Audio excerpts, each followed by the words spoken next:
Hello students, welcome to M10 classes. I have brought you the part 2 of the video regarding previous year questions discussions of this chapter, how do organisms reproduce. So without making delay, let us start with the first question. What is placenta? Describe its structure. States its function in case of a pregnant human female. It was a 5-mark question of 2016. See, placenta is a specialized tissue by which the embryo or the developing embryo it obtains nutrition from the mother's body. Okay, so let us describe its structure. See, it has a disc-like structure.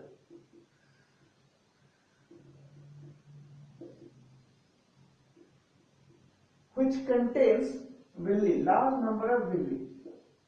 Okay, so we can describe it like it. Let's say this is the embryo and it has a disc-like structure which may contains villi which gets attached with this uterine wall, and those villi contain a lot of blood vessels through which the material is exchanged between the mother's body and the embryo. The embryo gets nutrition from the mother's body, and it is given what are the functions of this placenta. It helps in the exchange of material, like it obtains the nutrition from the mother's body. Again, the wet material which is produced in the embryo, developing embryo, it gets into the mother's body through this placenta.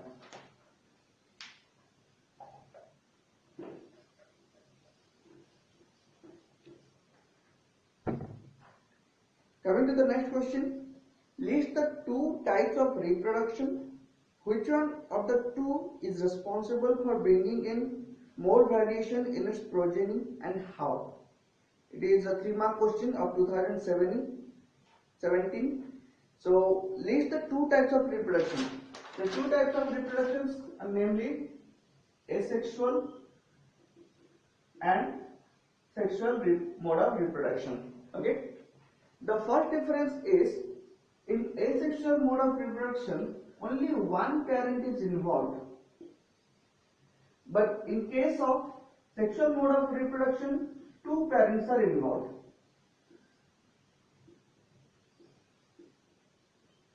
Okay, this is the basic difference. Again, the offspring produced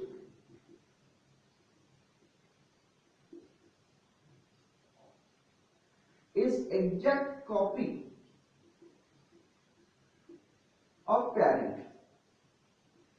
but it is not the exact copy of parent.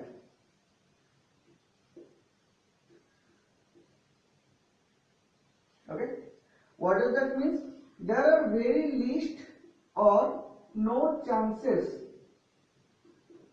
of variation. Okay, but here in case of sexual mode of reproduction there are more chances of variation.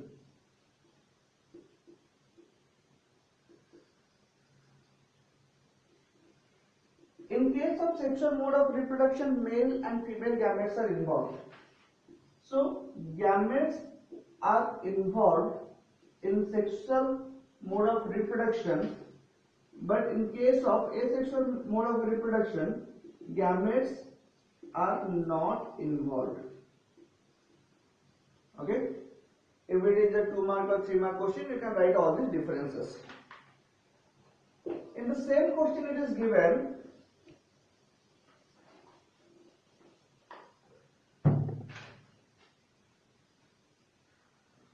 which one of the two is responsible for bringing in more variation in its progeny and how? So, more chances of variation will occur in sexual mode of reproduction.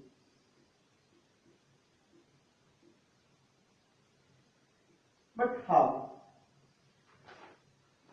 During gamete formation, DNA copying takes place.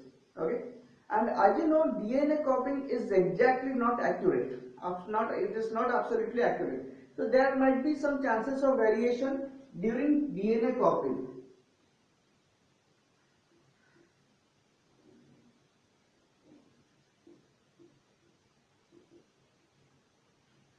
It is one case.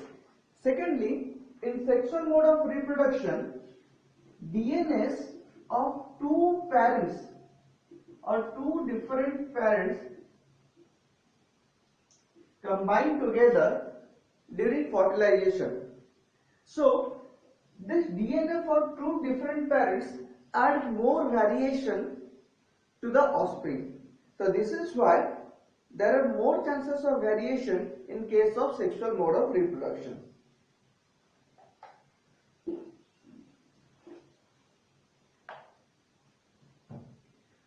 So there is a next question 14.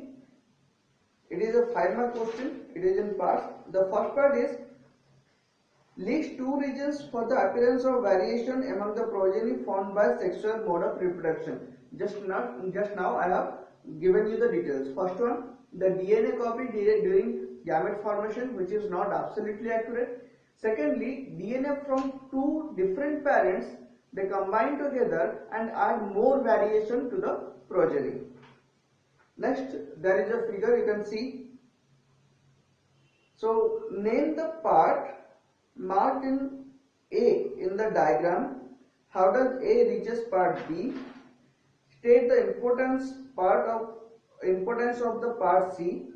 What happens to the part marked D after the fertilization is over? So you can see the figure. It is a figure of the, I think, carpel. It is a figure of the carpel of a flowering plant. Now, name the part of A in the diagram. See, this A is nothing but the pollen grain. How does A reaches the part B? So the part B is nothing but your stigma. Okay. So how does pollen grain reach stigma? By the process of pollination. Next is state the importance of part C. Here part C is the pollen tube. Through this pollen tube, the gamete present in the pollen grain, it reaches, or the male gamete, it reaches the ovary through the pollen tube. What happens to the part D after fertilization is over? See, here part D is nothing but your ovary.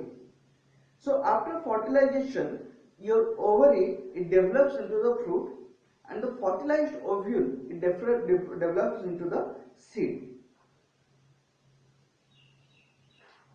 Next question. Write one main difference between sexual and asexual mode of reproduction. Which species is likely to have comparatively better chances of survival? The one producing sexually or asexually? Give reasons to justify your answer. So students, write the main difference between sexual and asexual mode of reproduction, which is I have discussed already. Which species is likely to have comparatively better chances of survival? Okay.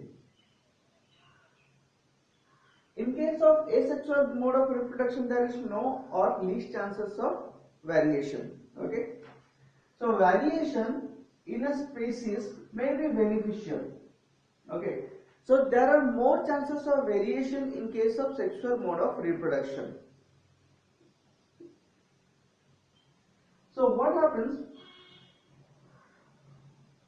when in case of sexual mode of reproduction more variation takes place and the environment in which the organism lives, if there is any kind of variation or any kind of changes in the environment, some of the species will be able to survive, some may not be able because of variation. But in asexual mode of reproduction, there is no such variation. So if the changes in the environment is not suitable for the organism, then the entire organisms or the species will be wiped out. But in case of sexual mode of reproduction, as variation is there, so those organisms which can survive in that changing environment due to variation will continue with their generation. Next, coming to the next question, write the function of the following parts of human female reproductive system: ovary, oviduct and uterus. Describe in brief the structure and function of placenta. That is a 5-mark question of 2018. First of all, what are the function of the following parts? Ovary. So ovary, it produces the female gamete. And what is the female gamete called? It's called the ovum. As well as it secretes some hormones like estrogen and progesterone.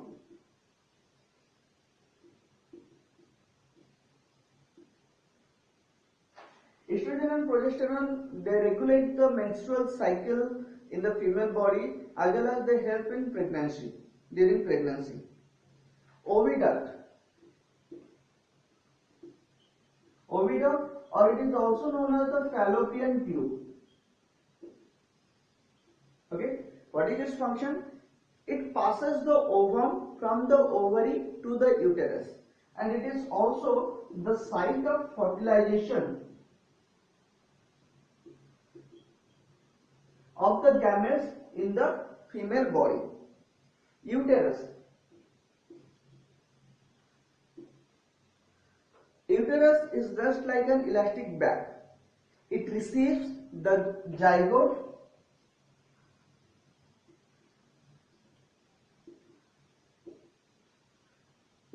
okay, and the entire development of the zygote to the embryo to the fetus that takes place inside the uterus. And describe the brief structure and function of placenta that I have already discussed.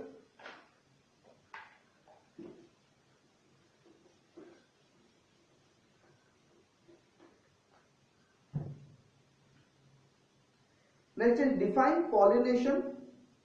Explain the different types of pollination. List two agents of pollination. How does suitable pollination lead to fertilization? 5-mark question of 2019. First of all is pollination. Pollination is nothing but the movement or the transfer of pollen grain to the stigma of the flower. It is called pollination. The transfer of pollen grain from the pollen grain to the stigma of the flower is called pollination. So there are two types of pollination: self-pollination and cross-pollination. So self-pollination, it means the transfer of the pollen grain of the same flower to the stigma of the stem flower is called the self-pollination. Okay, and cross-pollination can take place between two plants where the pollen grain of the flower of a plant is transferred to the stigma of the flower of a different plant. That is called cross-pollination. List the two agents of pollination. Again, the transfer of this pollen grain cannot take place automatically. It needs some agents. The agents are wind. Wind can carry this pollen grain. Then water. In some flowering plants which are grown in water, or their pollination can take place through water also. Then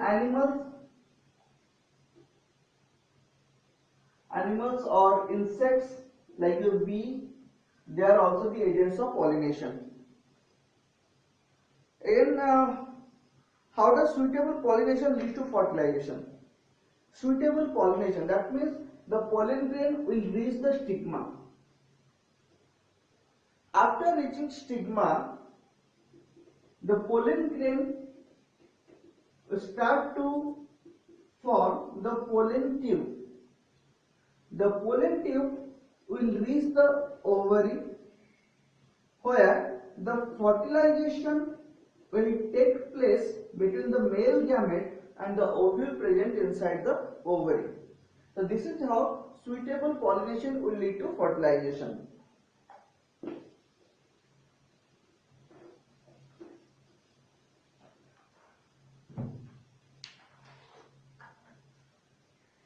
Question number 2. What is carpel? Write the function of its various parts. It has a 3-mark question in 2019.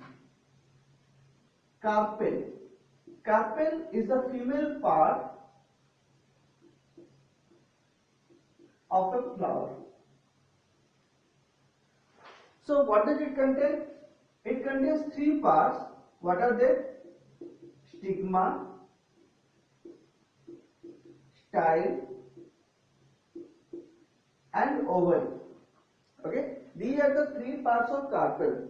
Okay, likewise, what is the male part? The male part is called the stamen, which contains anther and filament. Now, what are the functions?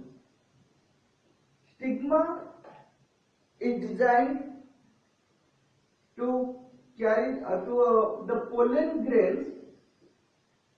They fall on stigma. Okay.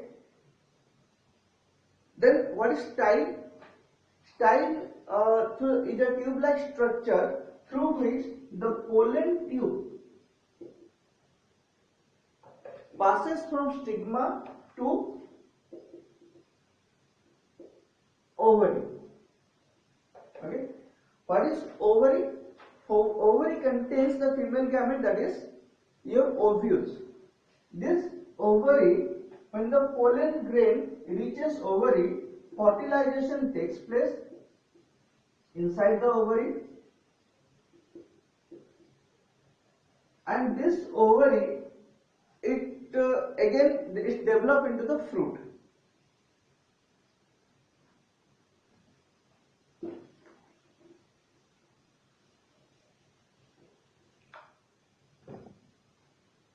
Next question.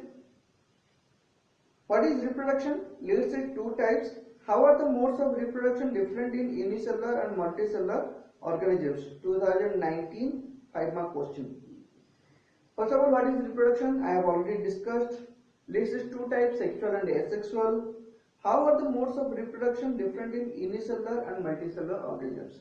First of all, all the unicellular organisms, they have asexual mode of reproduction because they don't have any specialized tissue.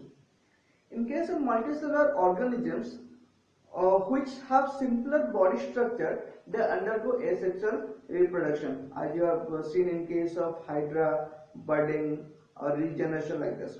Okay, but in case of complex organisms like human, or in case of plants, in this case a sexual mode of reproduction takes place, and they have specialized tissues or specialized organ for this the formation of gamete and for fertilization.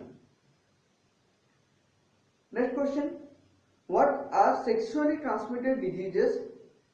List 2 viral and 2 bacterial STDs. What is contraception? List the reason for adopted contraceptive methods. All these questions that I have already discussed in the previous video in the part 1. What are STDs? These are sexually transmitted diseases. That means those diseases are transmitted during the sexual act. Okay, viral and bacterial STDs, viral your warts and HIV/AIDS, and in case of bacterial infections like your gonorrhea and syphilis. What is contraception? That I have already told. List the reasons are for adopting contraceptive methods. First of all, contraceptive methods are used to avoid unwanted pregnancies, and also contraceptive methods are helpful in preventing your STDs, sexually transmitted diseases. So these were the previous year questions and some of the questions that you may expect in the exam. Now let us discuss some other questions which may come in the exams. First of all, write the advantages of tissue culture. Okay. What is tissue culture? In tissue culture, the growing tip of the plants are taken and kept in a medium where it grows and rapidly divides to form a large mass that is called callus. Okay. Again, this callus is divided and they are kept in a nutrient medium which also contains hormones and which helps in the rapid growth into the plantlets. Okay. And these plantlets, they are taken and cultivated. So what is the advantages of this tissue culture? First of all, large number of plantlets can be grown simultaneously. Secondly, you can grow the plants having desired quality in large numbers. So it is going to help the farmers to get the desired quality, and as well as they can produce it in large number. Next, this tissue is developed in disease-free medium.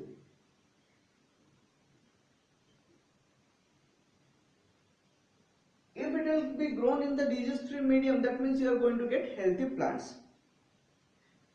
Students, label diagrams may also be asked in the examination, like your label diagram of bisexual flower, male reproductive organ, female reproductive organ, and also like the binary fission of amoeba. So this can also be asked in the question. Write the examples of unisexual and bisexual flowers. This may also come in exams. Examples of unisexual flowers are your papaya and watermelon. And in case of bisexual flower, you have hibiscus and your mustard, etc. Next question, what happens when the egg is not fertilized?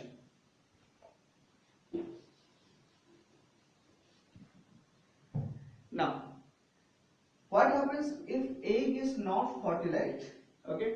Now, if the fertilization will take place, the zygote will come, fertilized zygote will come into the uterus and it will develop into embryo, then it will be developed into the fetus and it will be attached with the uterine wall with the help of placenta. But what will happen if the egg is not fertilized? If the egg is not fertilized, it will come into the uterus. And every month uterus prepare itself to receive a fertilized zygote. Now, how does it prepare itself? It forms tissues and blood vessels in order to provide nutrition to the fertilized zygote or the developing embryo. Now, if the fertilization doesn't take place, then the egg will come into the uterus and those tissues and the blood vessels, they rupture. Okay, as they do not have any work, then they will rupture. Then this egg and this ruptured tissue and blood vessels, they come out of the female body, which is known as the menstruation. Okay, and it takes place once in a month. So students, these are some questions you may expect in the exams, and out of this part 1 and part 2 which I have discussed here, I think you are going to get minimum 4 to 5 mark question in your exams. So students, please like this video and also share among your friends. Okay. Thank you for watching this video.